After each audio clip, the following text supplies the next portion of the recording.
Afternoon everyone. It's gone 4:30, so I'll officially open our council meeting. Firstly, I'd like to acknowledge the traditional custodians of the land we meet on this afternoon, the Wiradjuri and Ngunnawal people, and humbly pay my respects to their elders, past, present and emerging. The next item on the agenda is the housekeeping. If we have to, in the case of emergency, leave the building, we go back through the door to the right, leads to the road, and wait on the footpath for further instructions. Thank you. The next item is to notify everyone present that we are being live streamed, and that any comments or remarks made in the chamber are streamed live to our audience. And the Chair or the General Manager has the discretion and authority to, at any time, to direct the termination or interruption of live streaming. Such direction will only be given in exceptional circumstances where deemed relevant. Circumstances may include instances where the content of debate is considered misleading, defamatory or potentially inappropriate to be published. Attendees are advised that they may be subject to legal action if their actions result in inappropriate and or unacceptable behaviour and or comments. The next item on the agenda is public forum. We don't have any speakers in public forum today, so we'll move right along, which takes us to the attendance, apologies and applications for leave, and we have a request for a leave of absence from Councillor Flannery. So I could have a mover and a seconder. That be accepted, please. Move Councillor Stadmiller, seconded Councillor O'Connor. Thank you. All those in favour? So be it. Thank you. Now could I please have every staff and everyone upstanding please to express the expressions of sympathy. I'd call on everyone to have a moment's silence for the following please. Nick Rawlin, George Horder, Robert Lloyd, Craig Summerfield, Ronald Hardy, Malcolm Brewster, Joyce Miller, Francis McCabe, Peter Morse, Jean Tomlinson, and my great mate, Robert Bobby Perkins.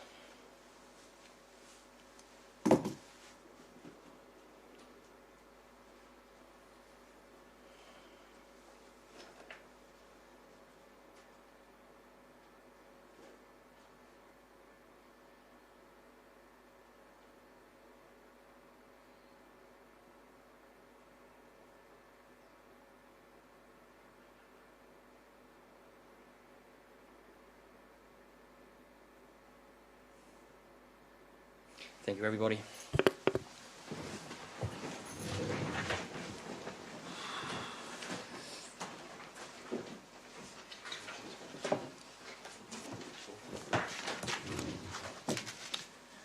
Next item on the agenda, councillors, is the confirmation of the minutes from our ordinary meeting in April. Do I have a welcome, Councillor Manchester? We only just kicked off. Thank you. Do I have a mover and a seconder for that? Thank you. Councillor Rolls moved. Councillor O'Connor seconded. All those in favour? Against? Councillor Stadmiller is noted as against accepting the minutes of the April meeting. That is carried.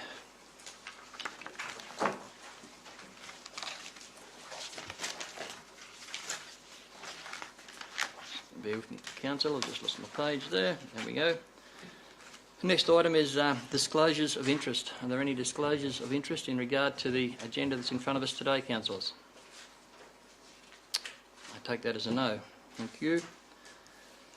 No mayoral minute. The mayoral report is there in front of you, councillors, with my calendar and events that I went to. There's a couple of little changes. Due to a cancellation from the BOOROWA Business Chamber. That meeting wasn't held on the 24th of May. I might just mention the 22nd of May I attended a centenary dinner at the Young Bowling Club. It was a great evening put on by that committee, and they had the whole hierarchy of bowling Australia there, and it was a great night, and it was a great event for the community. Any other questions in regard to that report, please ask. Otherwise, I'd ask that someone move the recommendation to be accepted. Moved Councillor Manchester, thank you. Councillor O'Connor. All those in favour? Thank you. That takes me to councillors' reports. And now we have councillors' reports from Councillor Horton, Councillor O'Connor and Councillor Rolls. They're in writing in front of us, councillors. I'll go around the table before I put the reports. Councillor Armstrong. Thank you, Mr Mayor. 19th to the 5th, councillor briefing on the budget workshop on the 23rd of the 5th, and Hilltops main meeting the 26th. Thank you. Councillor Rolls, yours is documented there. Thank you. Councillor Stadmiller. Meetings as minute, Mr Mayor. Thank you. Councillor Wallace. I had council briefing on the 12th of May, further one on the budget on the 19th of May, further budget one on the 23rd of May. Thank you.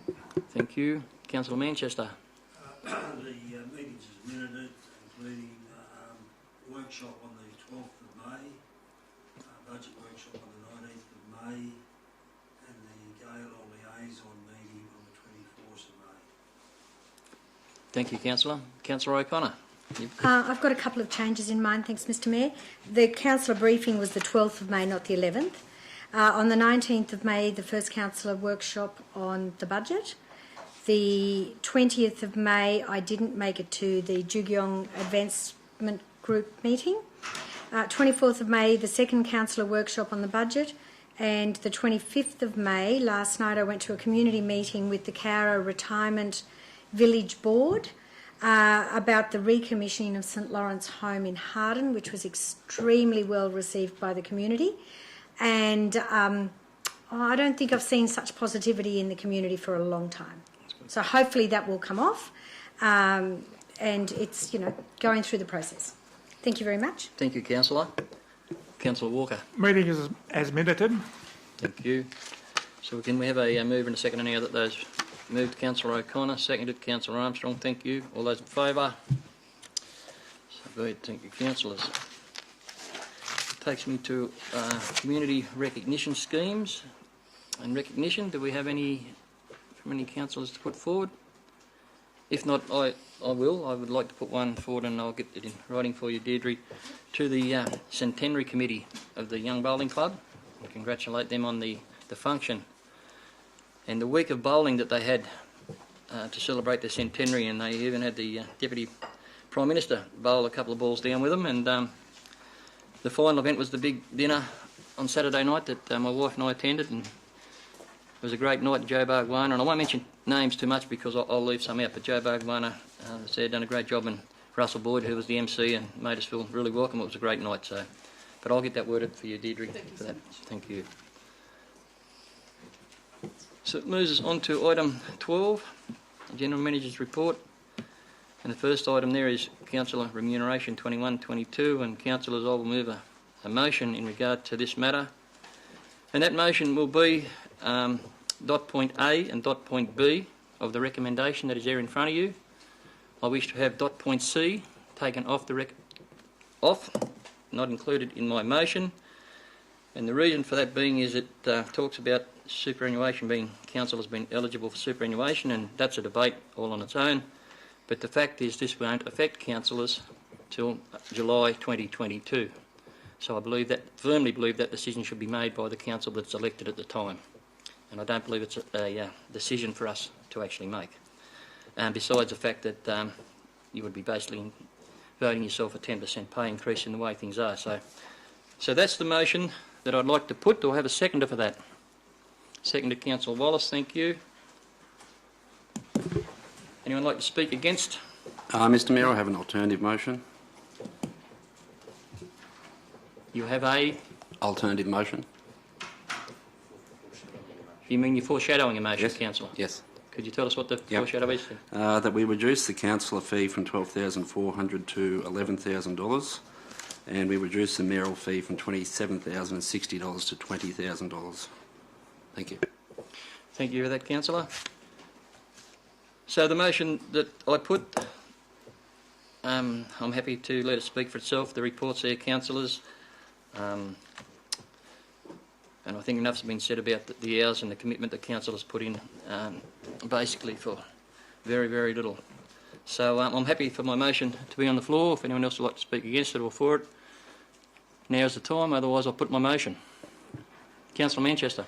Yeah, look, I'd like to speak against it, Mr Mayor. I think it's a critical time at the moment. We've got a budget in front of us that that doesn't balance. That will be coming to us in a little while that doesn't balance, and that this, even though it's not a big amount, it does show the public that we are committed to trying to reduce the deficit budget.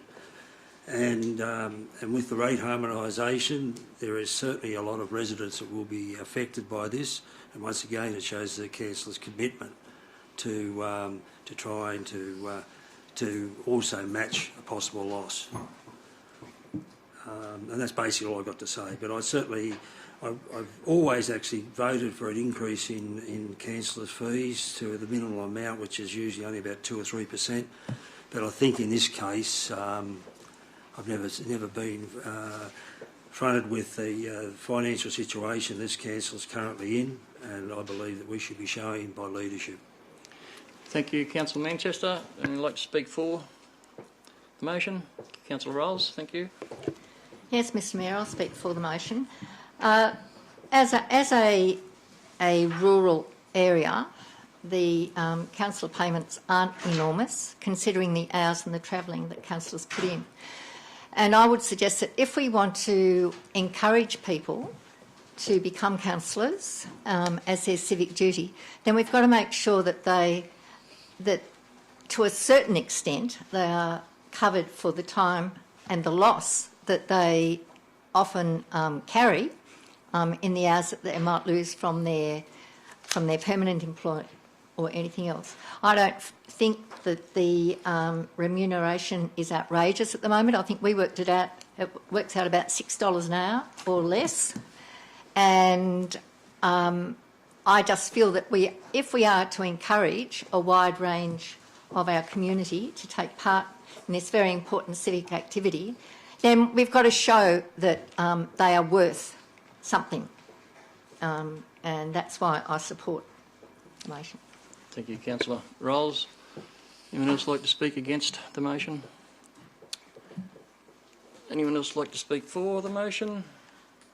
Question, Councillor Armstrong. question to the General Manager, Mr Mayor.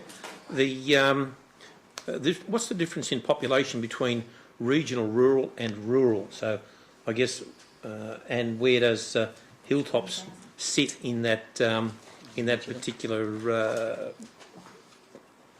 point? I could probably answer that for you, Councillor Armstrong, given that the cut-off line is 20,000 people, and there's a number of other criteria that go towards where you sit. When the amalgamation and merged councils were put together, and the Snowy Monero, and I compared it then to Hilltops and Bundabine, Coomera and Bombala, who just trickle over 20,000 people. And if you look at the chart in front of you, you'll see that the remuneration is considerably higher, whereas Hilltops came in at just on 19,000 people, so we're classified under that, and as you can see, the remuneration is a big difference.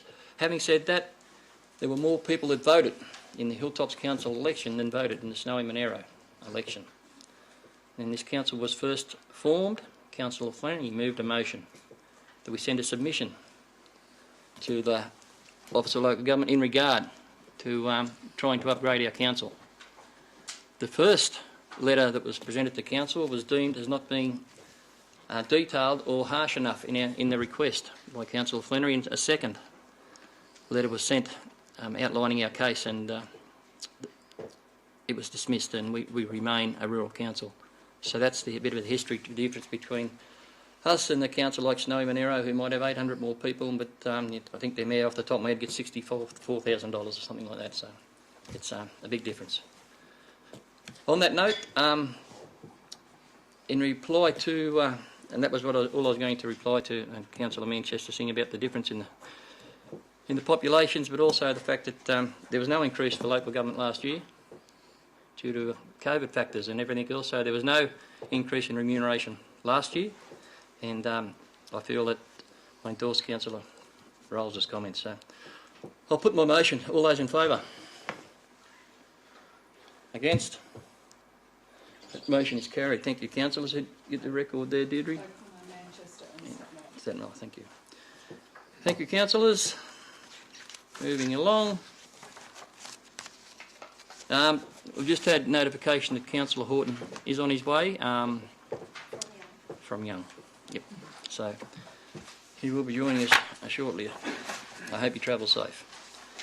Next item on the agenda, councillors, is 2185 BOOROWA Touch Football Netball Carnival, and I have a motion to move from the chair in regard to this item as well, councillors.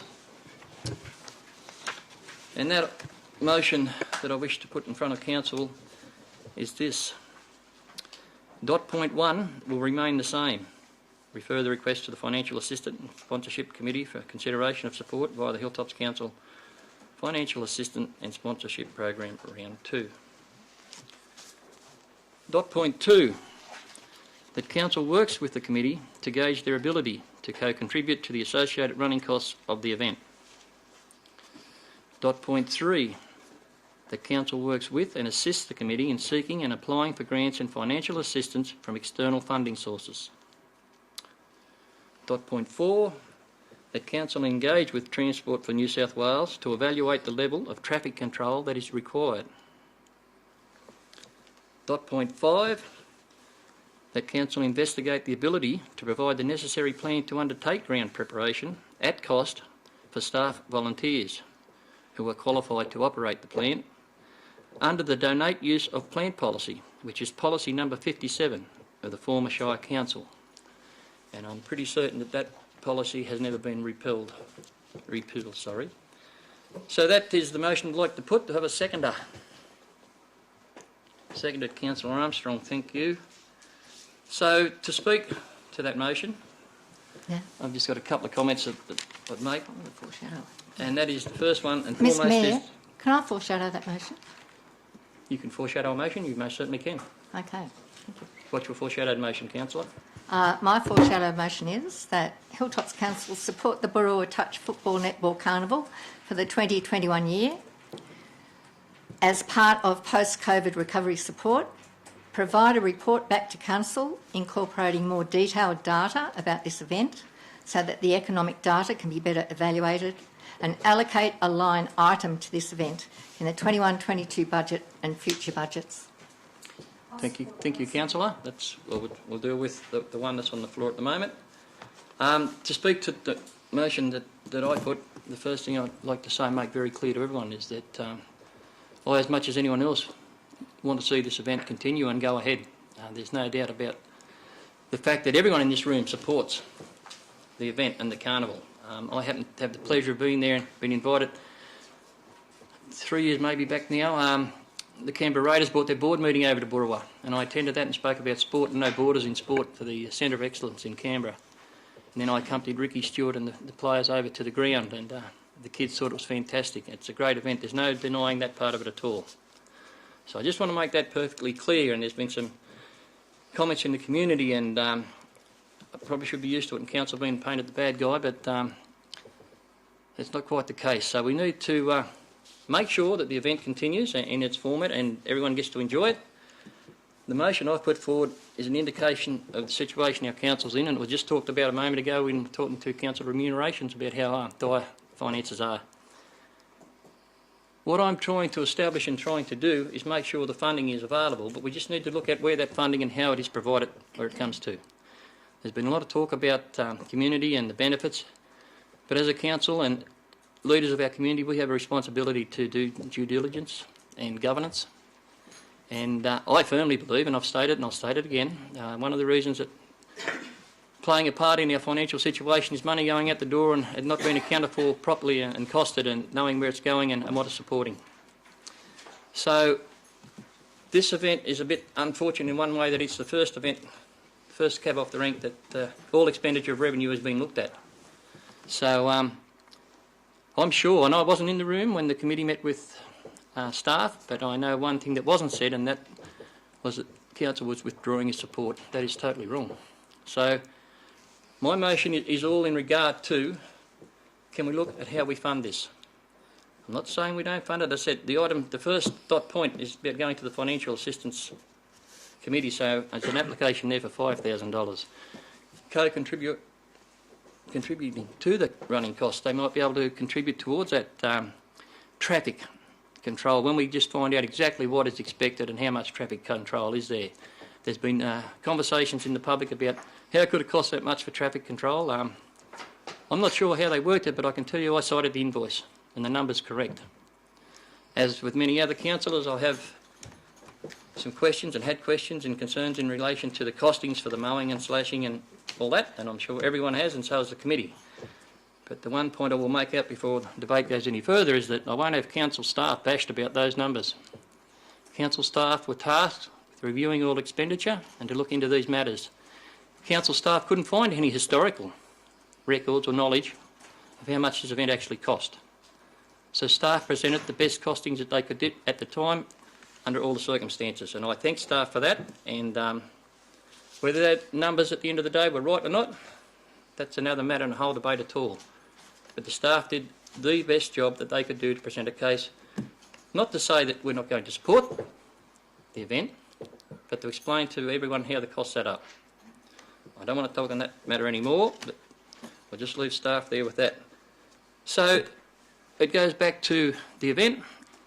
The dot points I put in my motion to work with, and I spoke with two gentlemen yesterday who are present tonight, and we talked about working together and making sure the event continues on. And that sentiment was mentioned yesterday, and it continues today.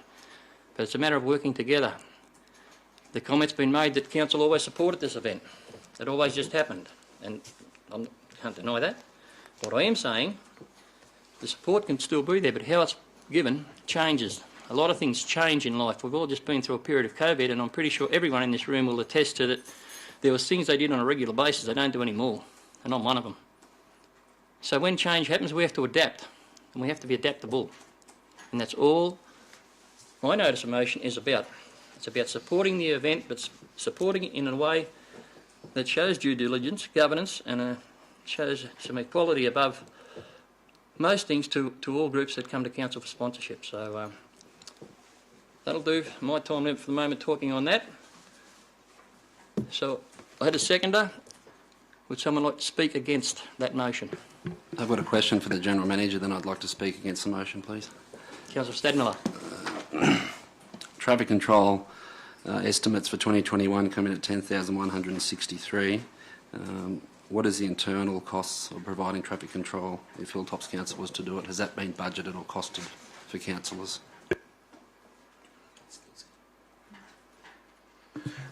Through you, Mr Mayor, my understanding is given the Lachlan Valley Way, because it's a major road, we don't have the skill set, the people qualified to control traffic from that main artery, which is why we are unable to do it ourselves at the standard that we understand Traffic for New South Wales and Police requested of us. Okay, I'd like to speak against the motion in that the motion put forward doesn't provide anything substantive to the BOOROWA touch football and netball carnival, in that it provides no assurity of funding. It's disappointing that it's come to this. It's a carnival that's been going for 60 years, which has grown both the communities that take part in it as well as the education systems in those towns. People come as far away as Bega, so unless we support this with something more financial and substantive with a line item in the budget, I think this has a very large risk, this motion of not providing anything and not providing any money, which is what has been costed by council at a cost of $25,705.01, of which I don't agree with, and of which we haven't been provided with traffic control costings or the breakdown of them. Thank you, Councillor. Anyone like to speak for the motion? Question, Mr Mayor? Question, Councillor Armstrong. Thank you, Mr Mayor. Just a question to the General Manager and probably the Director of Operations. I do note in the schedule of fees and charges, the current ones and in actual fact next year's proposed ones, there is a line item, two line items in fact, one called Football Carnival per event grounds only and one called Netball Carnival BOOROWA per event. Now, I'm taking that those line items relate to this event, given that it is a netball and football carnival, and there's charges for both of them. I guess the charges for next year proposed at $1,285 each. So I want to know, please, what do you get for $1,285? In actual fact, do you get mowing and slashing performed prior to the use? And do you get the use of the, I note there, grounds in an unmaintained or an unmown state? Do you in actual fact get the change rooms provided in a clean state for your $1,285 per event? And my understanding of the fees and charges is that is for the hire, so it's just the normal routine maintenance of any facility for those fees and charges. So it's not a special request to go out a week before or on call. So it's just a normal operational part of. So just bear with me. If the mowing was done, if the normal weekly mowing was done, or the monthly mowing was done, or the fortnightly mowing done, or whatever the as per the maintenance schedule, then there would be no need to re-mow or to re-slash the area. Is that correct? I'm just at a bit of a loss here. I'll be quite truthful. If it's a community event, then the fee should be applicable. Sorry, if it's a private event, the fee should be applicable, and you clearly get, you know what you get for your money if we provide a service level for our fees and charges. If it's considered to be junior sport, then that's also dealt with in the fees and charges. But at this particular stage, I'm just wondering why we have, or how we can have charges that high when costs that high when our charges are no more than in one case less than 50%, the other one about 40% of the. So I'm up in the air. Can staff please provide me with some guidance on that? And could I just add to that question? That on page 16, this is last year's but the same this year, it says annual sports and playing fields. Schools, junior sports and school sports, there's actually no charge per event. I think that's for a school event rather than a community event. But it is a school event. Then I guess clearly there's an opportunity for it to become potentially a community event and incur significantly lower charges based upon council's adopted fees and charges. So, and actually, sorry. Councillors, we might just go back to the bit of process. Thank you, Councillor Armstrong had the Thank floor. you. And Councillor Horton, we welcome you to the meeting. We understand. My apologies. Yep, that's okay. Thank you. We're just on to talking about the Boorowa touch football netball camp. So, Councillor Armstrong to the General Manager. Through you, Mr. Mayor. You'll see through, it's actually in another part of the report tonight before you is the operational plan, part of the operational plan. I don't have last year's plan in front of me. However, council assesses its pricing for services under the following categories, which are defined against individual fees: full operating cost, minimal cost recovery, market-based statutory charging, full operating cost plus partial and capital cost recovery, nil cost recovery, and full operating cost and profit 25%. So given the costings before you that were calculated on an activity-based costing basis, I would put to you that it is a minimal cost recovery or only partial cost recovery in relation to the revenue policy as outlined in our fees and charges. So they're not necessarily comparable. but if one was to hire the grounds for the purposes of a football carnival per event or a netball carnival per event, one would only pay $1,285, not for presumably the grounds to be provided in a maintained state, rather than paying $3,621.49 for slashing and $4,459.28 for mowing, and potentially an amount for the cleaning of amenities and or waste removal. Is that correct? Yeah. All I can say to you, Councillor, is that was the fee that was set and has been set over years. and I would put to you that it is not a cost recovery figure. Oh, no, I guess it's not necessarily. I'm not suggesting that the fee is inappropriate. I'm just wondering what you get for your money. Is that for a community event or not? I'm just trying to. I haven't got that document in front of me with all these other pages. Mr. Mayor, are we talking about a community event or a private event? Or well, Mr. Mayor, I'm trying to find. It seems as though there is no service level set in terms of these higher charges. Otherwise, I probably would have got a response by now. I'm going to support the motion because I want to see opportunities for the event to go forward, but I don't necessarily think that it's appropriate that council sponsors the event, given that it is either a community event or a school-based event. So, but I want to see it go ahead, and I want to explore all opportunities. I think that your motion will allow us to explore the opportunities of moving away from a charge of $4,400 or $3,600 for mowing and potentially to a charge of $1,285, which would be about 50% of the maximum sponsorship amount that council would provide under its sponsorship policy. So I'd see that there are options that we need to explore. Thank you, Councillor. Someone speak Sorry, against? just another question. I'm sorry. Yeah. Just going on from what Councillor Armstrong said, where it has other committees' event charge, and there's a list of events that happen in the region. Why is the BOOROWA Carnival not listed in that? That's on page 149. So it's got not just council events, it's got polo cross, Harden Rodeo, BOOROWA picnic races.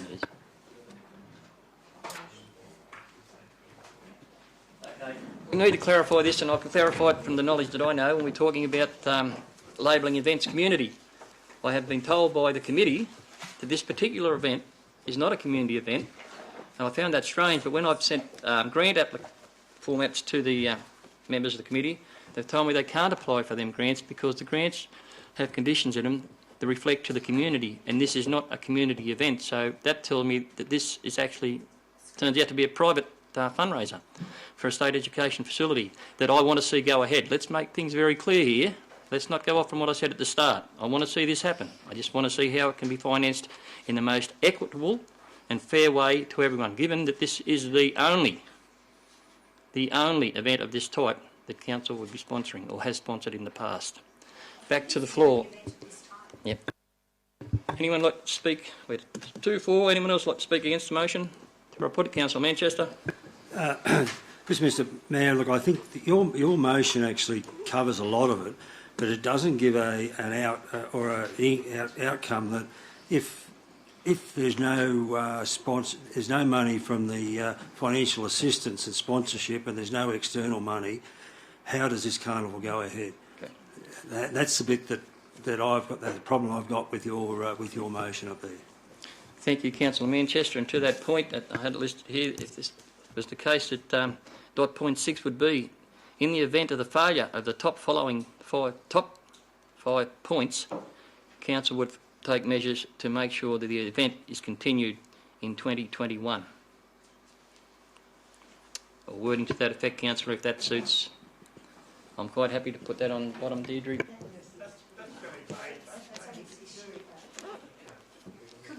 Point 6? That's what I said. Oh, no, a dot point 7? Dot point 7, Councillor, from the floor, you want to make an amendment to the motion?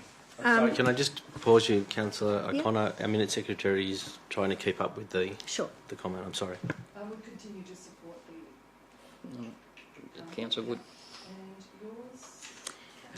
So dot point 7, it's got a part A and part B. Part A, that it, as Mrs.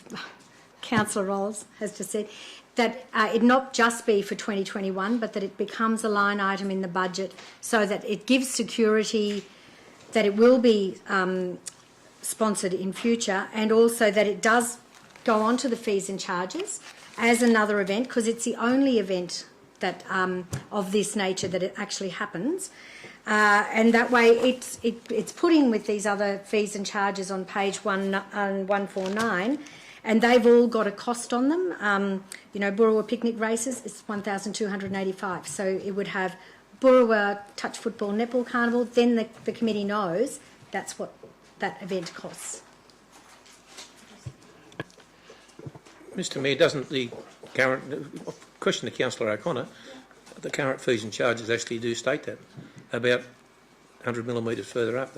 I know, but we don't know if that relates to this particular carnival or whether it relates to any carnival. I guess how many of those carnivals are held there? I don't know. I'm sorry. You have to ask the community. Well, I don't know if there are other sorry, carnivals that are football or I think netball. for the benefit of the carnival, that's hold as many as you like. It's only going to cost you $1,248. That's right. But I think if it's listed as an event charge for that particular event, as it is with the other events, then there's no ambiguity as to whether you pay the $1,285 as a football carnival or a netball carnival, or do you pay both? Can we not change the fees and charges during the we haven't adopted them yet, but perhaps we should be able to put a submission in during the public exhibition period and make that recommendation. Thank you, Councillor Armstrong, and my point is that I don't accept the .7a and B the way it's worded like that, and I believe it is a matter for a line item to go into budget talks and it can be dealt with there, and no doubt it will be, and pass that way. But if the .6 is up there, is it? I'm not too sure. Yep. That gives the security that and the comfort that council will, no matter what else happens, support this. And I'm going to put that motion. Before I do, I'll just make some comments in regard to some of the comments that were made about the ability of the committee to work with council and seek outside sponsorship. I noticed in correspondence to council it mentioned and the Irish Woolfest in question some funding for there, and I thought that was particularly strange. And given that committee is actually out in the community looking for sponsorship and trying to assist their own cause for that. So that's something that could be looked at. I'm aware of, and I also spoke to the people who are on this committee, and as with us all, they're time poor. And you talk about remuneration, well, they get nothing for this, they're volunteers. And our community doesn't function unless we've got volunteers and people like this doing this job, and I commend them for that. But we need to, as I said, work together. It talks about it being an individual event. Well, it very much, as I've said, already is. And I want to see the event continue in the form it's in and grow, if it can, even more. But I want to make sure that it's funded in a way, as I said, is fair and equitable to all. So on that note, I'm going to put the motion that's been put before council. Can I speak? Councillor Walker, I'm sorry, you can. Yeah, I'm speaking against the motion for a simple reason. There's parts of that motion which I find rather astounding. Work with the committee and gauge their availability to contribute to the etc., etc. I don't know why we're not already doing that. To have to put that in a motion, it's rather embarrassing, I think, on this council. But and there's several other points that I can probably comment on there, but rather than drag it on for too long, because I know you'll respond with another drag-on session. There's two parts to this. There's one that has to be held on. There's an event that needs to be held within months, and then the other part would be planning for the future. And I think we're trying to mould the two together, which is not necessarily workable. The bit that astounds me is that we've been given a report that cannot be justified. We've got costs and that cannot be justified. How they come up with the cost, and we've had a month to chew over it, and we still can't come up with them. I think it's again a fairly bad reflection of council. I think at this point of time we need to treat it in some sort of positive manner that we know exactly what's on the table to members of the community or to the committee involved, and for this year, so they can go ahead without risk of budget implications. And the second point of it is to have write it into a budget and do something constructive for the future. Thank you, Councillor Walker, and I won't make my response too long for you. In regard to co-contribution, I spoke to a couple of gentlemen on the committee in regard to that, and that they hadn't planned on doing that, and that the basis was that council always took care of it. And then I mentioned, had anyone spoken to the state member, Wendy Tuckerman, because being an educational thing, being a state thing, and the answer was yes, but not actually about any funding. I spoke with State Member Tuckerman yesterday in regard to this matter to seek support, and of course the support's there, and as State Member Tuckerman pointed out, and we both talked about how neither of us can guarantee any funding being successful, but we sure as can put a power of weight behind a recommendation to support it. Wendy Tuckerman, as we all know in this room, is very capable of doing that, and only too happy to do that if they were to receive applications for funding under any sources. And Wendy said to me in her words, there are numerous sources of funding that become available that this event may be eligible for, and it needs to be looked at. And I said, thank you very much for your support and the conversation. So that part that I went out of my way to make sure I did that before this meeting, Councillor Walker. And I hoped and I thought that the dot point 6 was there was to ensure that the security of the event for 2021 is there. On that note, I'll put the motion. All those in favour? 1, 2, 3, 4. Those against? 1, 2, 3, 4, 5. That motion is lost. We will now hear the foreshadowed motion. Councillor Rolls. Mr. Mayor, do you want me to read out the motion again, or is it up? It's up there for everybody. Yep. I can't see it. Pardon me, Mr. Mayor. The motion to support the Boorowa Touch Carnival Netball Carnival for the 2021 year as part of post-COVID recovery support. Point 2, provide a report back to Council incorporating more detailed data about this event so that the economic data can be better evaluated. Point 3, allocate a line item to this event in the 21-22 budget and future budgets. Mr. Mayor. Thank you. Would you like to speak to you? I would like to speak to it, please. Councillor Rolls. I believe that as part of amalgamation, a social contract was entered into that Hilltops would value what each of the previous local government areas had valued. And Boorowa has valued over decades their annual Schools Touch football and netball carnival. This is one of the most important events on the yearly calendar and has been developed into the largest children's event of this type in Australia. And what an amazing achievement for the Boorowa community, and one which Hilltops should fully support and celebrate. And we have to also think that every school in Hilltops sends representatives to this event. And after the COVID restrictions of 2020, it's an important way for our young people to connect with the wider community. And this day lifts the profile of Boorowa as a dynamic hub within Hilltops, with over 4,000 children participating plus supporting spectators. The numbers for the day can reach up to 10,000. And this is a wonderful opportunity for us to project Boorowa and Hilltops as a place to visit and live. It also has provided an economic boost to businesses, and I would say the Hilltops, as most supplies for the day are purchased within the Hilltops region, and visiting participants and supporters from the Carnival's wide drawing area bring welcome extra, and I say extra outside dollars into the economy. And I think we can never forget that the monies raised benefit the children of Boorowa, giving them extra opportunities either through equipment or programs that they would otherwise not be able to access.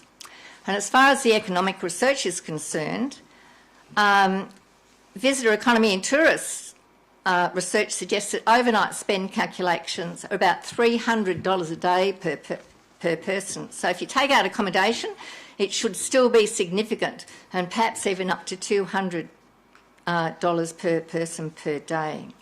And as far as the costs are concerned, Mr. Mayor, this event is a day event on an ordinary business day where staff are already working.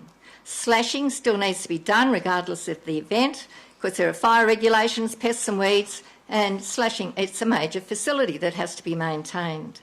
And the same goes for mowing. And I would argue for cleaning as well. And whilst the day would have increased servicing, the service-based costs are already covered by council.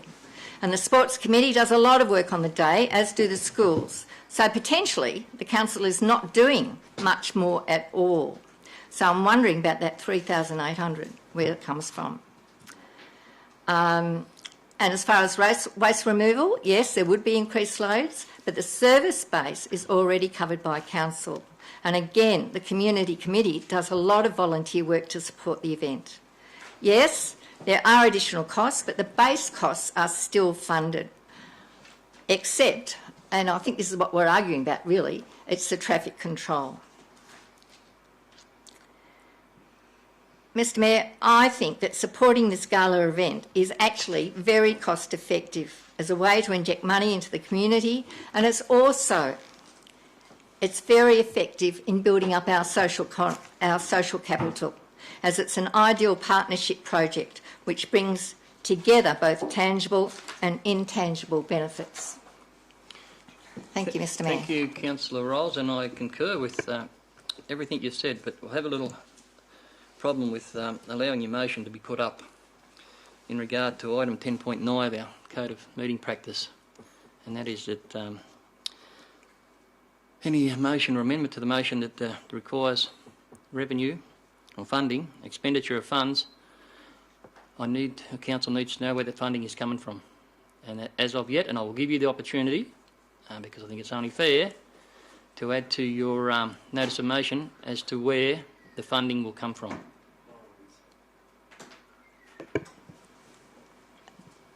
Mr Mayor, as a line budget... It's not in the budget, but... Well, surely in the past, and I realise that I'm being outfoxed here... I don't know about that terminology, but away you go. But surely this is part of the problem, is that we've got no accurate figures to work off. Councillor Walker, I agree. I'm just going by the Code of Meeting Practice that we have set, and to make sure that everything that happens tonight in regard to the funding of this event is done properly, so there's no recall from anyone. Thank you. Councillor Rolls, the floor is yours. I would suggest it comes out of revenue. Would that be right? Revenue? Or borrowings? Revenue? A motion or an amendment to a motion which is passed would require the expenditure of funds on works and or services other than those already provided for in the Council's current adopted operational plan must identify the source of funding for the expenditure that is subject of the motion. Then I suggest that it comes out of borrowings.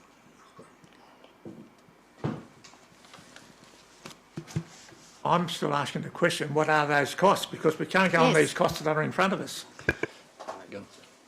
Through you, Mr Mayor, look, I know there's been a lot of contention about the costings. What we were asked to do is what the actual cost of the event would be, separate and distinct, to provide all of the services. So that's an activity-based costing.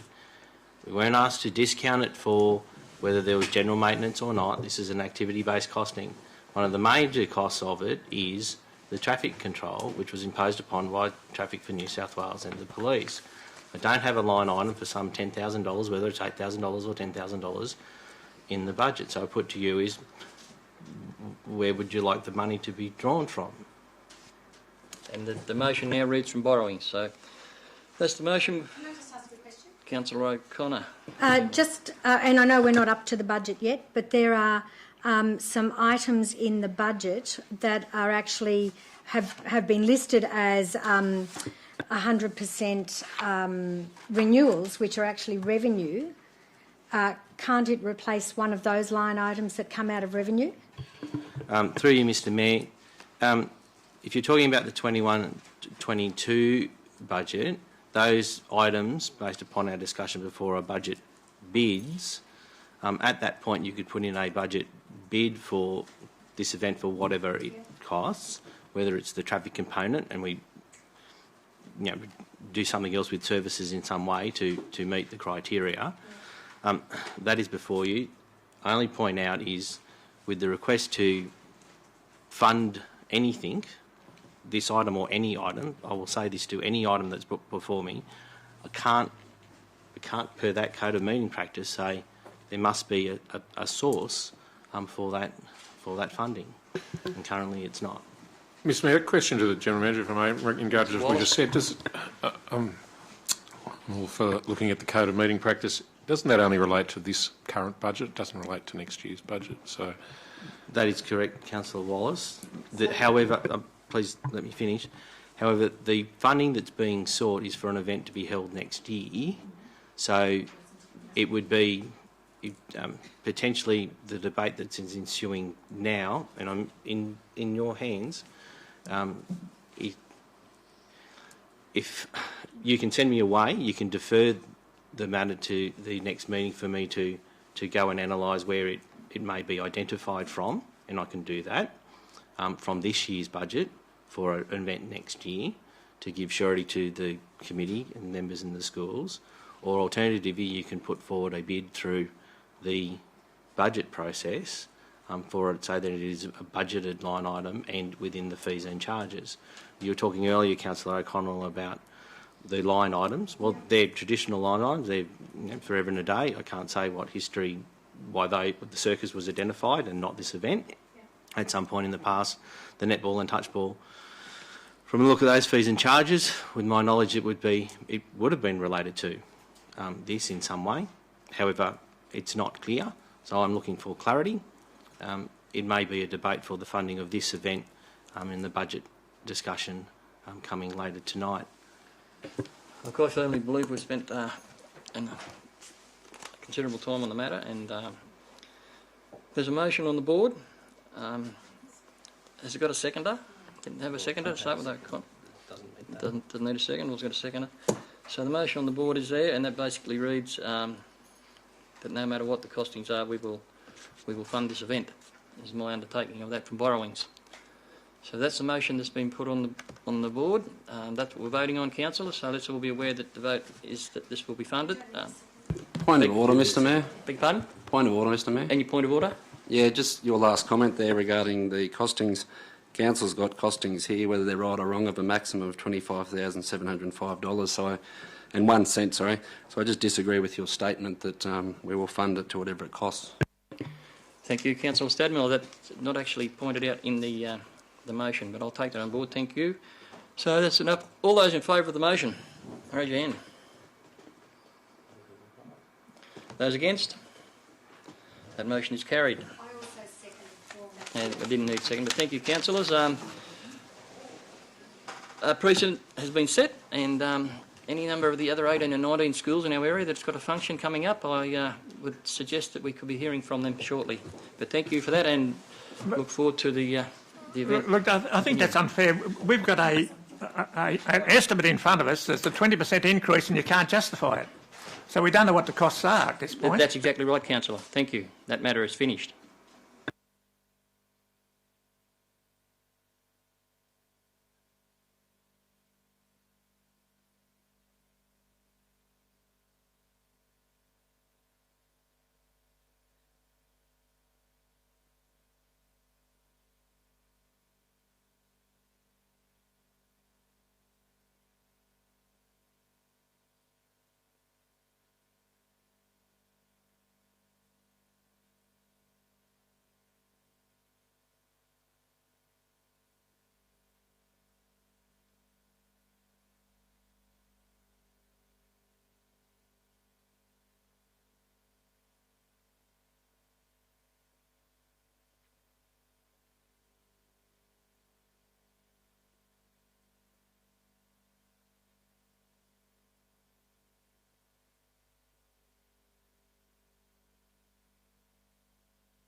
Move the recommendation with question. Questions? Questions to the General Manager in regard to the about $500,000 worth of water that's outstanding, greater than 3 months up to 5 years. I know that there's been some progress in collecting that debt, but this seems to be a fairly difficult one. I'm just wondering whether the General Manager believes that there should be a financial incentive applied to this. Through you, Mr. Mayor, thank you for acknowledging. I understand the figures. It's come down from 1.4 million down as at today to 400,000 outstanding in that category, and $200,000 of that has repayment plans in place. In the fees and charges for any outstanding fees and rates. Currently, there is the statutory interest rate is applied, which is some 6% for next year. I think it was 7% for the 6 months from 1st of January to now. So that would be the incentive that we can apply interest rates to outstanding water rates. Thank you, Mr. General Manager. I'll speak to that during the later in the meeting. Thank you, Councillor. Thank you, Mr. Mayor. The outstanding rates and charges are still of concern to me. The good news is Council has covered 78% of the outstanding rates up until the April the 30th, 2021. However, the bad news is that 22% is still outstanding and rates are due again in 5 days' time, some $4.4 million, I understand. In addition, we have almost $4.2 million outstanding for 5 years and under. Almost $600,000 has been outstanding for over 5 years, which is totally unacceptable. I do know this mess did not occur under our current management's watch. It was inherited. Our GM and staff are working to rectify the problem, as is evident. However, this is a very serious problem in my view. Professional income management is the difference between a council being financially acceptable and viable and a council being financially unacceptable. Thank you, Mr. Mayor. No, thank you, Mr. Mayor. Virtually the same question.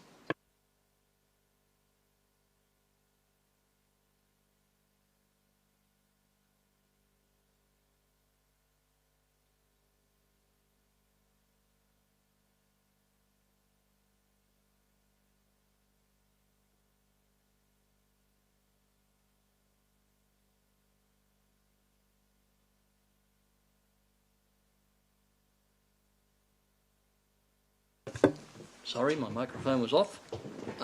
So it was moved by Councillor Horton, seconded by Councillor Wallace. Councillor Horton, would you like to speak to it?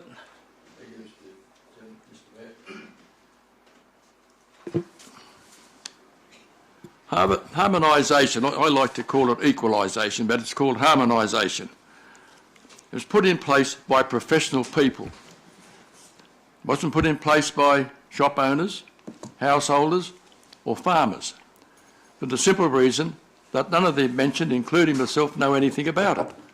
So professional people that do this on a regular basis were employed to make it fair and equitable. It was also a directive of the New South Wales State Government. It wasn't our great idea, it was the New South Wales State Government idea. That directive went to all councils that were merged 4 years ago. Harmonisation must go ahead for reasons, for various reasons. Some ratepayers are paying more than they should, and some ratepayers are paying less. In other words, they're being subsidised by those that are paying more. Harmonisation must go ahead, and it must go ahead now. Not in 1 year, not in 1 month or 10 years, but now. And the reason for that is this. People who have been paying in excess unfairly rates above what they should be paying fair, they haven't been doing it for 1 or 2 or 3 months. They've been doing it for 4 years. So we can't prolong that anymore. We need to make it fair. We believe it is fair, the system, and it needs to be activated quickly. I believe that this council, the Hilltops Council, 4 years new, has always been fair and treated all the villages and the towns fairly. It doesn't happen in a lot of councils. It doesn't happen in federal government or state government sometimes. But it's happened in Hilltops. And I believe we need to continue to be fair and make this happen quickly for the reasons I've said, so that those that are paying more than their fair share and have done for 4 years, that stops ASAP. Thank you, Mr. Mayor. Thank you, Councillor Horton. Anyone like to speak against the recommendation? I'd like to speak against it, Councillor Mr. Mayor. Against point A, receiving and noting the report and adopting the proposed structure of harmonisation across the rates of residential, business and farmland categories. Councillor Horton's right in calling it an equalisation, but it has been done and undertaken by a state government. It has been imposed at neighbouring councils that are in similar or better financial positions than we are. And just over the border at Cootamundra-Gundagai Regional Council, they enacted their harmonisation, and then they've just recently received approval for a special rate variation of 53.5%. I therefore would like to see more work done and be fair dinkum with the community to see what special rate variation, if any, Hilltops Council will do through modelling after we rate harmonise, because it's clear that through this process neighbouring councils are suffering both rate harmonisation, which has got its winners and losers, as we all hear over and over again, and then it's rearranging deck chairs on the Titanic and everyone's rates are going up again through a special rate variation. So I won't be supporting this. Councillor Stadmiller, I take on board some of your points, but you're mixing and confusing rate harmonisation and special rate variations is completely non-logical. It doesn't make sense. So, but thank you for that. Anyone else like to speak for the recommendation? Question to Councillor Stadmiller. Yep, Councillor Armstrong.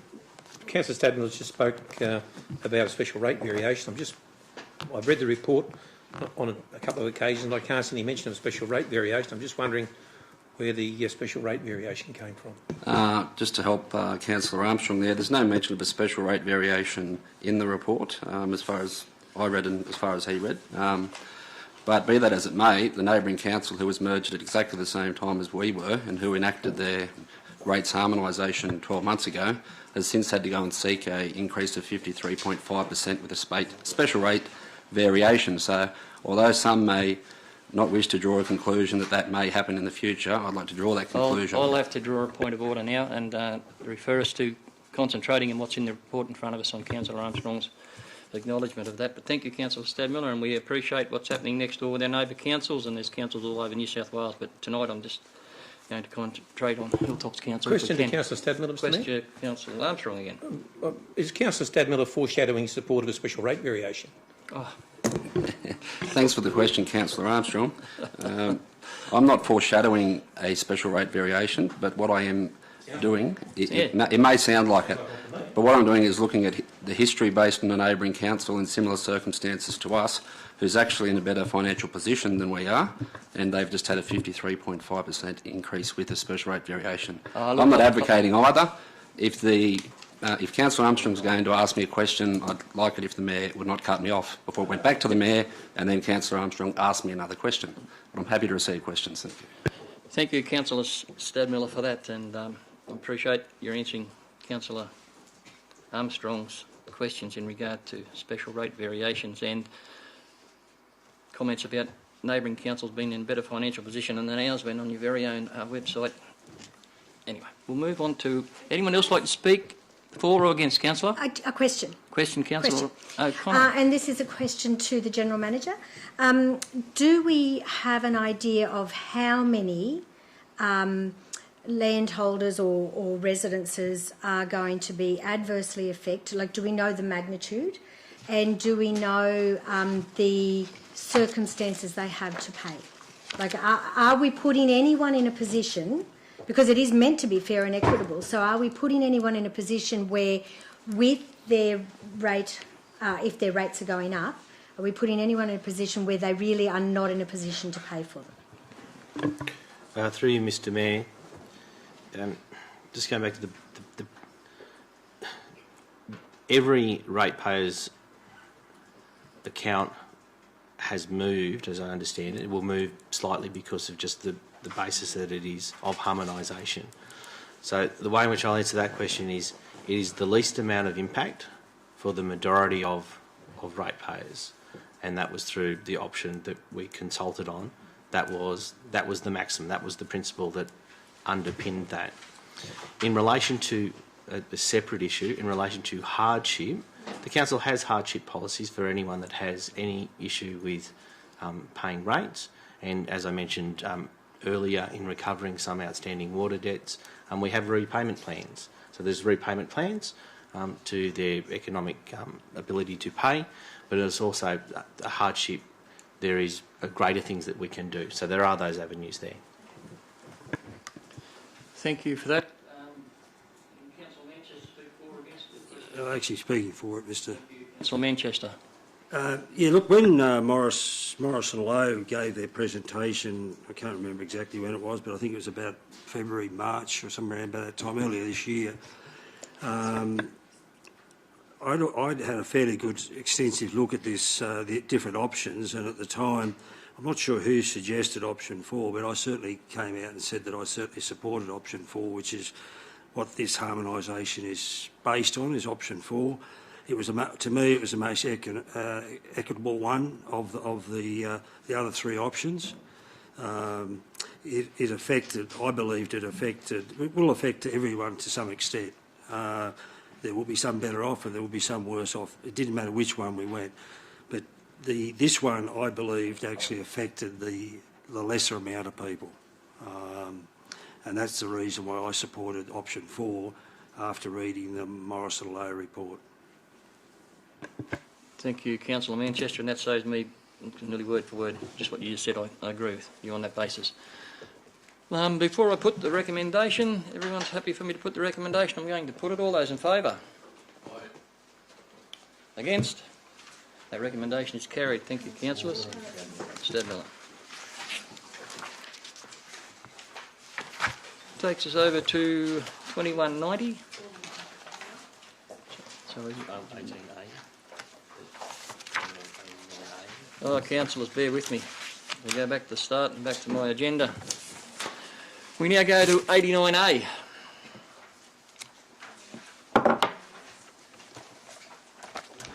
Which is the March Quarterly Budget Review. There's a report there, councillors, and a recommendation. We're going to move in a second to start off with. Point of order, Mr Mayor. I think the Code of Meeting Practice would require a late report to be brought to be accepted. Yep. Thank you, Councillor Wallace, for that. Councillors, I would ask that we have 2 late reports to be accepted into council, 2189A and 2189B. I would ask that council allow these reports to be brought before them. All those in favour? Against? That is carried. And my apologies for not picking that up.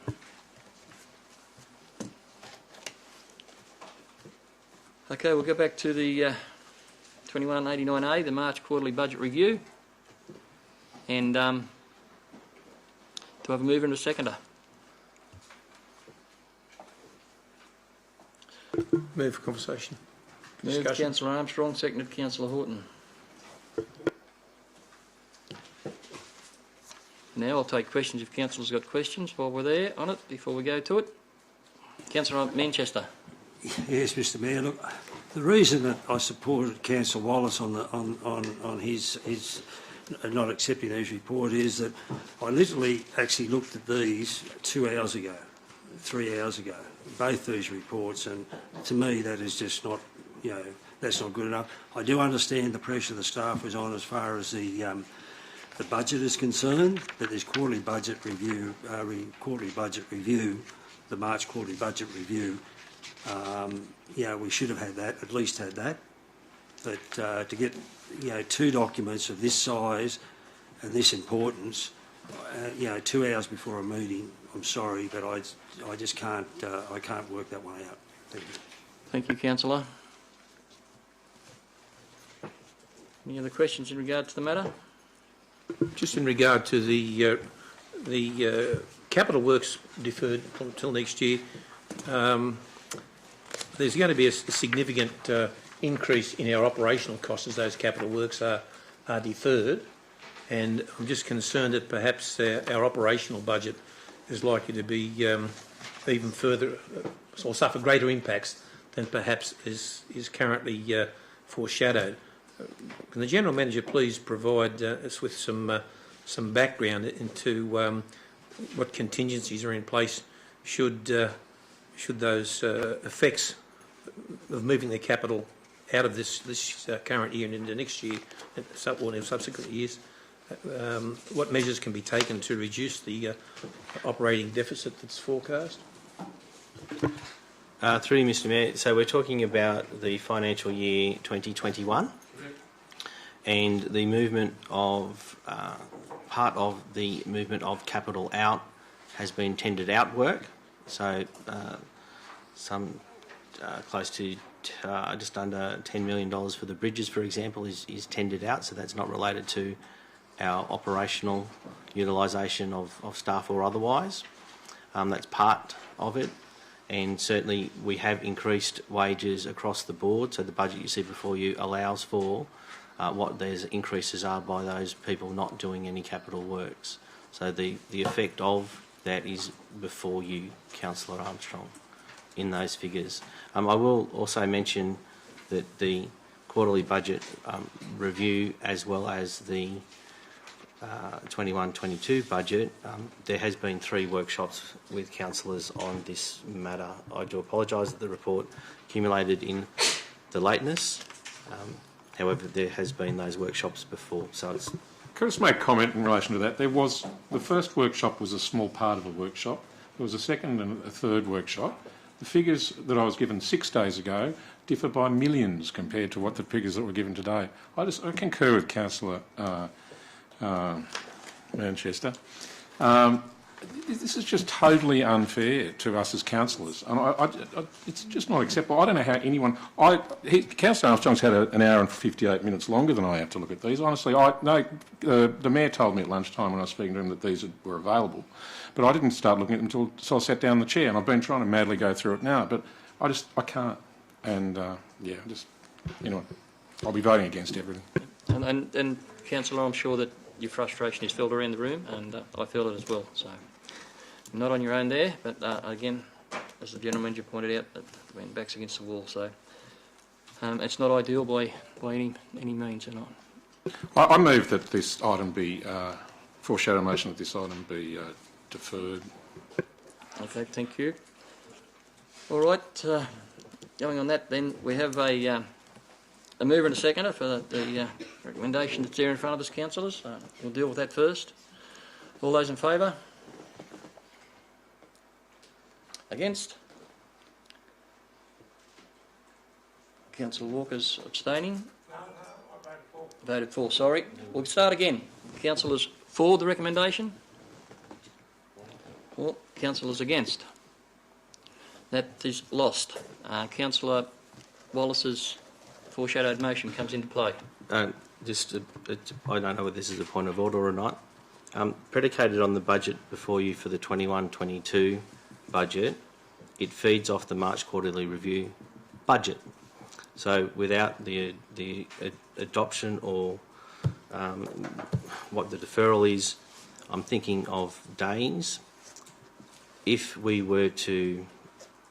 this document had passed and the next motion had passed, the next report had passed, we would have had 28 days to the 23rd of June to present these documents. With the deferral, I'm asking for guidance here, councillors.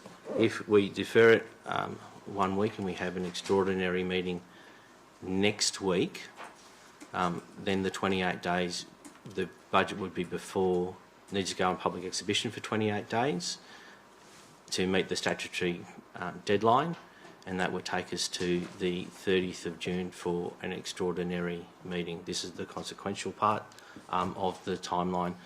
What that does say is there is another week in the mix, is the effect of the March quarterly budget. I'm in your hands. I'm saying the maximum I can take it at. The maximum. I'll throw back to Councillor Wallace if he likes to have his thoughts on. Yeah, I'd defer it till next Wednesday. Thanks, Mr.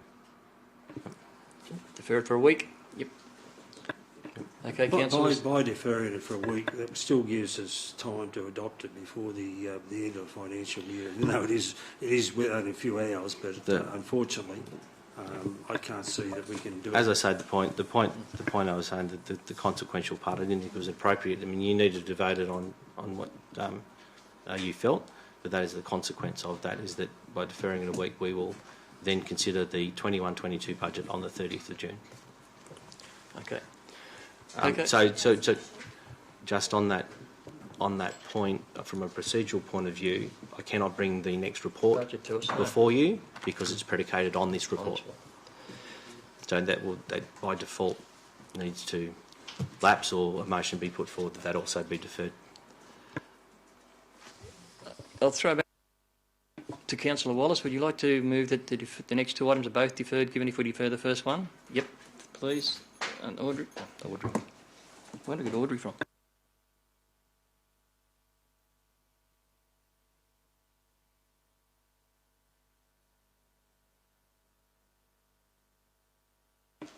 Can I suggest, Mr Mayor, that in that motion that's included in the date of that extraordinary meeting on the whatever date is next Wednesday? Yep. Yeah. Deferred to an extraordinary meeting of council on the 2nd, is it? Thank you. A question to the General Manager, possibly through you, Mr Mayor. Extraordinary meetings, can they be done by Zoom, or are they require personal... They are in person unless you hit the criteria of carer inability on other council business that cannot be deferred. Okay, so we've got a motion there, have we, councillors? I'm sorry, councillors, just to that point, given that we are rotating our meetings, can I have a indication on where you would like the meeting to ensure that they're all here? So, Young, is Young Young? I think it'd be make it easy for the staff. Thank you, Councillor Manchester. So, if the deferral of the two items to the extraordinary meeting, 2nd of June, is the motion, all those in favour? Against? That is carried. Thank you, Councillor. Councillors.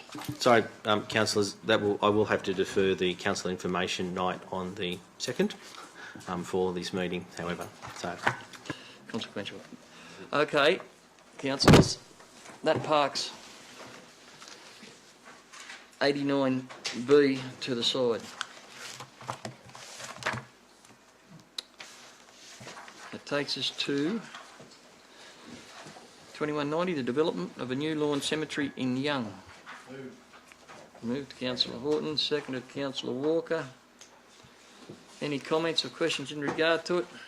If not, I'll put that. All those in favour? Thank you, councillors. It was. Councillor O'Connor has just momentarily left the room. He's been excused. 2091 is the development application stats for April 2021. Councillors, we're there for mover and a seconder. Councillor Wallace, thank you. Seconded Councillor Horton. Questions or comments? I'll just make one comment on that in regarding to the development application stats. We had a survey done in our business community, and the biggest gripe, I'll call it, from our community was the timing of DAs, but when you read the report, it doesn't look that bad, really. All those in favour? Thank you, councillors. 2192 is a DA, 2021/0080, shed at 281 Bowlers Road, Monteagle. There's a report there, councillors, and a recommendation. Moved Councillor Horton, seconded Councillor Manchester. Questions or comments? Question. Councillor Walker. Out of that diagram, can someone tell me where Bowlers Lane actually is looking at the aerial photograph, which is all we can go on? Does Bowlers Lane wrongly go through that property?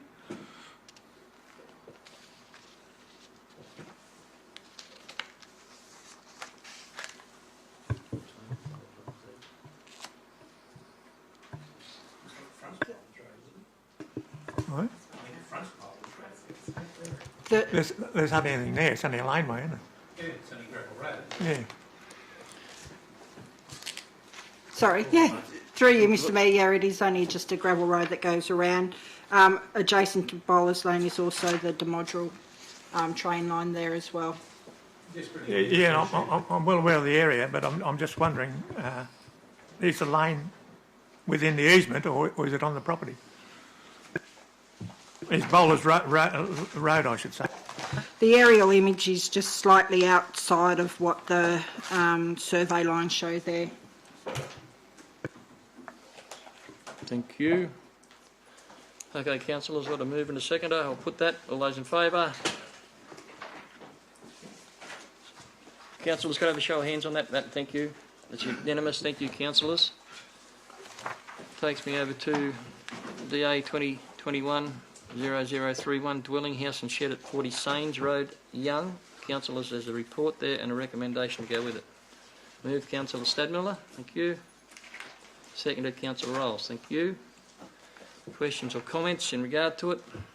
If not, I'll put that. All those in favour? Thank you, councillors. So be it. 2194, DA 2021/0060, garage and carport at 125 Wickham Lane. Councillors, once again, there's a report and a recommendation there. Move, Councillor Horton. Seconded, Councillor Stadmiller. Thank you. Questions or comments in regard to it? All those in favour? Thank you, councillors. So be it. 2195, Local Road and Community Infrastructure Program Grant Phase 2. Councillors, there's a recommendation there with the report. So moved. Thank you, Councillor Walker. Seconded, Councillor Horton. Thank you. Questions, councillors? If not, I'll put it. All those in favour? Thank you, councillors. I've lost the tag again. I'll find it. 2196, WEEDALLION Road Reserve Curve Realignment Project Update. Councillors, there's a report update there and a recommendation of receive and note the report. Move the recommendation with a question. Moved, Councillor Armstrong. Thank you. Seconded, Councillor Manchester. Thank you. Question, Councillor Armstrong. In the budget note, we've got $60,000 set aside for the purchase of survey equipment, and yet this report we're going to get an external surveyor to do the survey and the road design. I'm just wondering why we're spending $60,000 on survey equipment if we're going to use external contractors to do that work.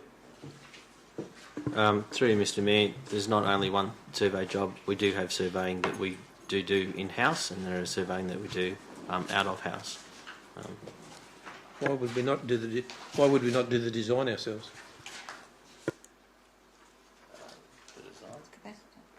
It's merely an issue of capacity. Can you just expand on that? As a capacity? I'll pass to the Director of Infrastructure in relation to the capacity of her team. Okay. So my understanding is that, and Mark, Crisp, if you could come in if you want to add something to this, this work has been done by external contractors because there is a lot of work to be considered. We did a significant realignment and redesign to ensure that we had the best alignment, not only the alignment, but also to ensure that we kept the maximum amount of vegetation. So, Mark, can you explain why we used external designers? Sorry, through the Mayor, just with the amount of workload that we have currently on at the moment, with safer roads and other road work that we have been engaging outside. Right at the moment, in this moment of time, we do not have any permanent staff in the design space as well. Mm-hmm. This project also had some road acquisition work, so it's also pertinent to actually use a registered surveyor as part of the survey work as well, because we knew we were looking down the road of doing acquisition work. Thank you for that. Any further questions or comments in regard to the report? If not, I'll put it. All those in favour? Thanks, unanimous. Thank you, councillors. 2197 is the works report. There's a report there and a recommendation. Councillor O'Connor, thank you. With a question, yep. Get a seconder. Thank you, Councillor Stadmiller. Question, Councillor O'Connor. Just a question of the Director. Broken Dam Road and Bonnie Doon Road, which were works forecast to be completed by the 7th of May. They haven't been done. There was a a bad gutter on Broken Dam Road, which apparently was done, but certainly neither of the lengths have been graded. And I just wondered, are they going to go on a new roster, or they've missed out altogether? The second question, I was asked by a resident of Bonnie-Doon Road, was that the road has very many narrow spots and quite dangerous curves, and is there any possibility of reducing that to a 60-kilometre limit? Because it's basically a single lane road, and some people are using that road as a shortcut to go to Young via the back way, and are unaware of all the curves, and there's been some near misses. Sorry, through the Mayor, Councillor, that was... No, Broken Dam, sorry, and Bonnie-Doon, neither of those have been graded. But the question in relation to the curves and the 60k... On Broken Dam. For Broken Dam. Yeah, sorry. No, Broken Dam. Okay, so the original question was, I gathered that Broken Dam and Bonnie-Doon Road haven't been completed by the 7th of May, and you're wondering if they're on the next list, yes. or what's happening. Yes, So can someone answer that question, please? I'll take on notice the fact that they're appearing in the completed and they're not, and I will follow up, but if they can be put back into the list, they will be. Completed, Yep. that don't appear on here, that's all.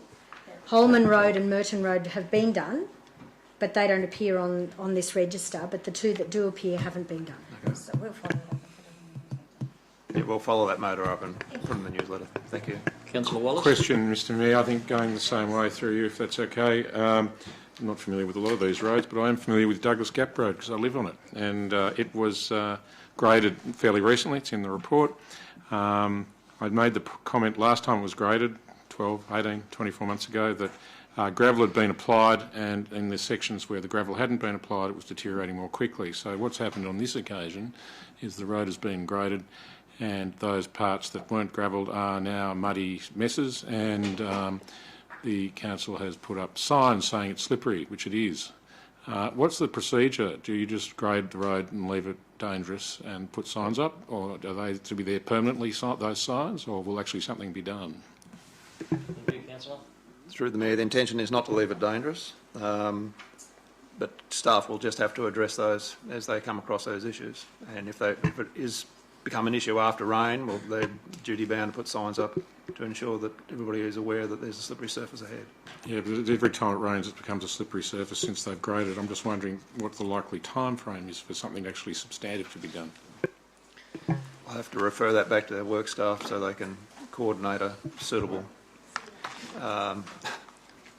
suitable rectification method. It's a problem that we have with, as Councillor Wallace and I have spoken before about our gravel roads, and a program so that it's aligned, so they're done in some semblance of order and kept in order. So I take your point on board, Councillor. So while you raise that, Mr Mayor, another question. The Asset Management Committee has sort of become, which would cover these issues, has become largely dormant. I think the other committee member here would suggest, would concur with me, I think. And I was wondering where we're going with you. Yeah. I'll pass that to the General Manager for a comment, or... Through you, Mr Mayor, we'll convene an Asset Management Committee meeting in the very near future. I'll just confer with the Director of Infrastructure to get it back on track. I would add my little piece to that and say, well, that would be good, because I'm pretty sure that was the answer we received last time from someone. But we'll move on with the Works Report. Any other questions in regard to the Works Report? Yes, Mr Councillor Mayor, I Armstrong. have questions that relate to the town slashing at Boorowa, the showground slashing at Boorowa, and the mowing of playing fields at Boorowa. Can Council please be advised of the frequency that these activities take place? Either if it's taken on notice tonight, can it please be provided in the report for next month? Through the Mayor, I'll take that on notice. I thought you might do. Thank you for that, Councillor Armstrong. Councillor Stadmiller. Just if I could ask the General Manager, or they could refer me to the relevant Director. Councillor Armstrong. I had a constituent ask me about the maintenance, pardon me, of the McMahon's Reef Road that connects with the Jugyong Road, and whether that had been graded or improved in any way. So if I could just get an answer to take that back to them. Through you, Mr Mayor, I will have to pass to the manager. Yeah, I've just taken that on notice. Thank you. Thank you, Councillor. Any other questions in regard to the report?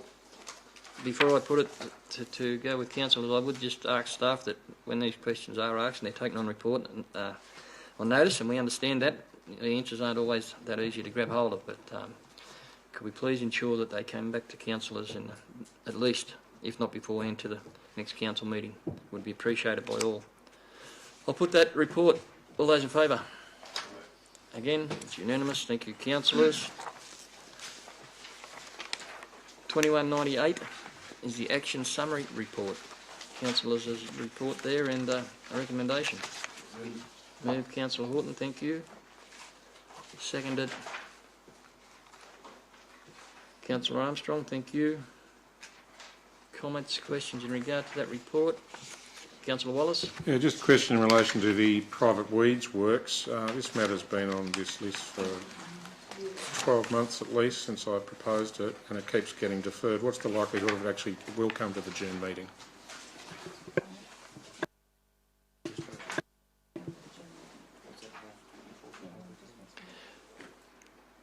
Response? Through you, Mr Mayor, the report will come to the June meeting. Thank you for that.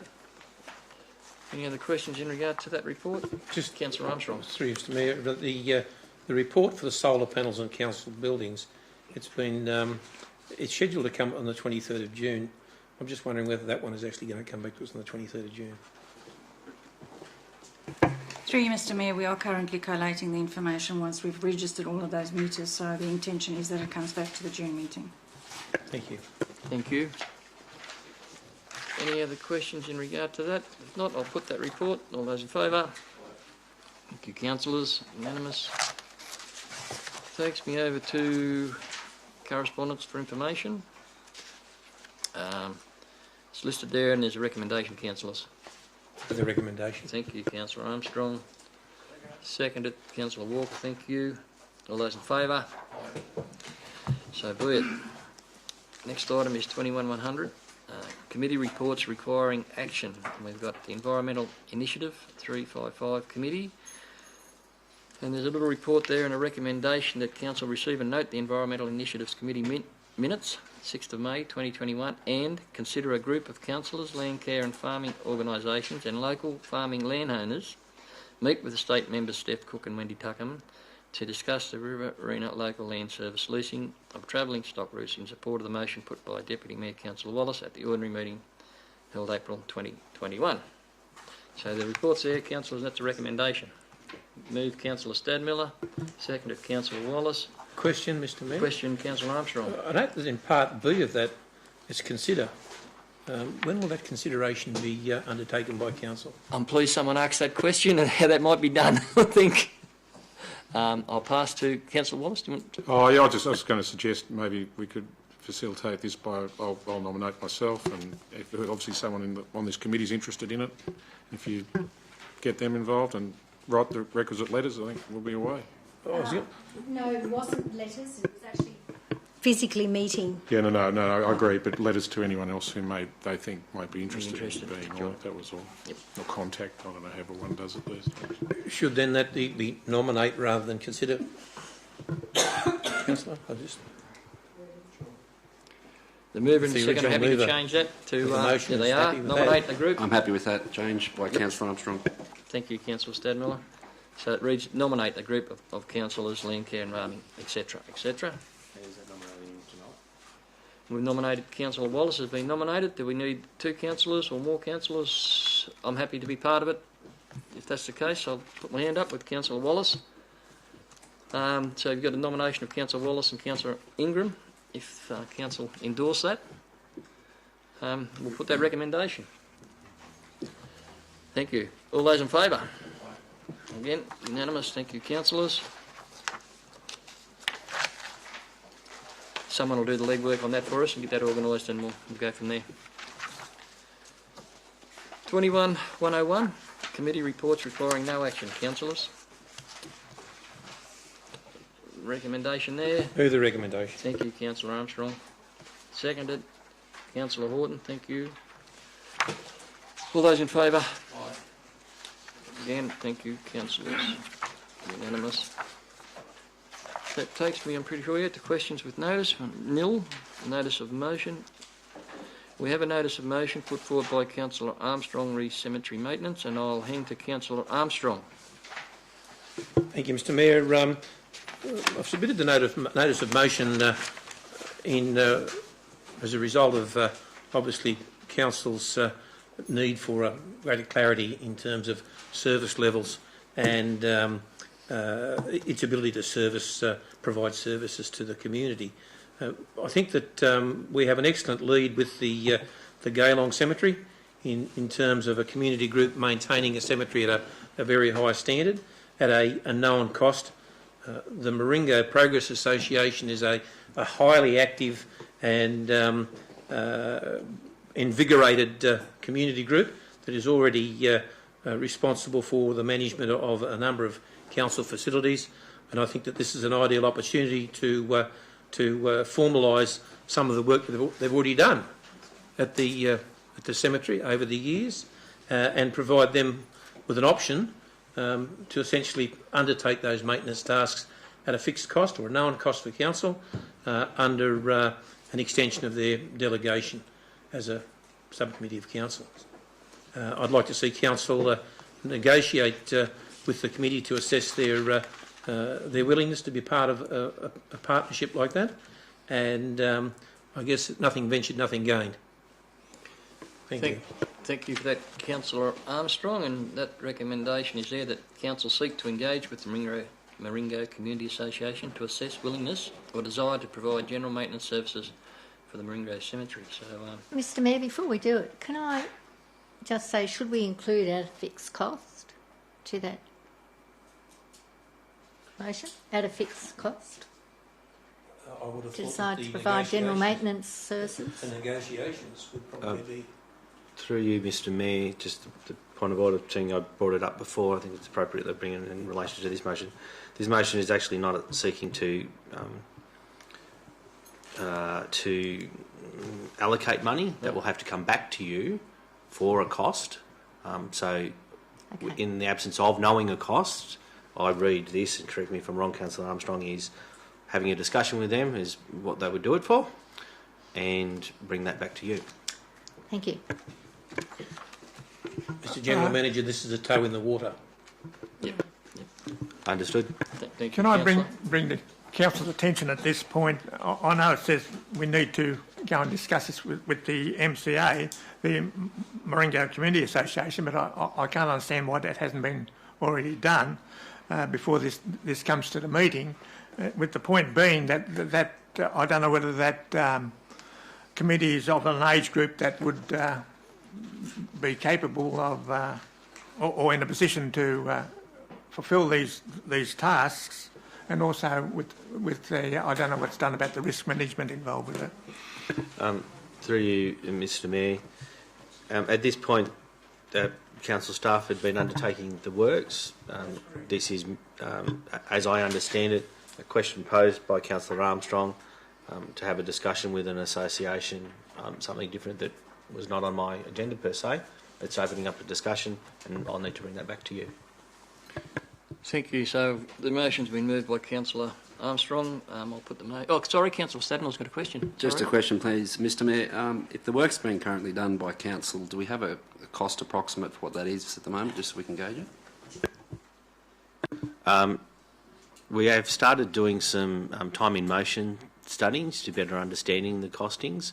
So that I would put to you that whatever, if one, they are willing, two, they have something in mind, we will then do, dare I say, activity-based costing time in motion study about what the cost is involved, and provide a detailed analysis of those costings.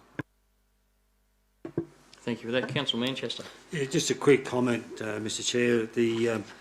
And I assume it's still happening, but there was a figure that was donated to both well, we know about Gaolong, but certainly to Wombat and to Dugong for maintenances of their respective cemeteries. So that could be a guideline to what a possible figure could be. Thank you, Councillor, for that. Okay, I'll put that motion of Councillor Armstrong. All those in favour? Aye. Thank you, councillors. I'm sorry, just a point of order. Was there a seconder to Councillor Armstrong? Do I need a seconder for his notice of motion? If I do, I'll second it. Okay. Sorry, I think you do. Sorry, thank you, Mr General Manager. And there was an against. Oh, sorry. Against, Councillor Walker's against. Councillors, that takes me to someone to move and second that we move into confidential to do the closed councils. Moved Councillor Wallace, seconded Councillor O'Connor. All those in favour? Thank you, councillors. We will now turn the recording off and go into closed session. Thank you, Mr Mayor. Now coming out of confidential, report number 21/104 Model AERO Flying Club proposal. The recommendation that was passed in confidential was A, receive and note the report on the Hilltops Model AERO Flying Club submission, and B was to, I'm sorry, the words, and advise the utilisation of the Young Airport is not acceptable to council. The second resolution made within confidential was report number 21/105, award of contract RFQ 578 of 2021 provision of culvert cleaning services, and the recommendation was A, receive and note the report on RFQ 578 of 2021 provision of culvert cleaning services. B, award the culvert cleaning services to the successful tenderer, and C, delegate authority to the General Manager to expend the funds for the provision of culvert cleaning services. The last report within confidential was 21/106, request for quotation RFQ 586 of 2021, supply and delivery of MILVALE Road drainage products. It was resolved that Council A, receive and note the report on RFQ 586 of 2021, supply and delivery MILVALE Road drainage products. B, accept the quotation from the successful tenderer, and C, delegate authority to the General Manager to execute all necessary documentation associated with accepting this quotation. Thank you, Mr Mayor. Thank you for that, Mr General Manager. That brings us to the close of business, councillors, for this month, so thank you very much for your attendance, and stay safe and well. Thank you, and thank you, staff. And I might just, before we do go, make a very, very special thank you to Deirdre, who's been under enormous pressure to collate and get all this information together for us, and we appreciate it greatly, Deirdre, and thank you very much.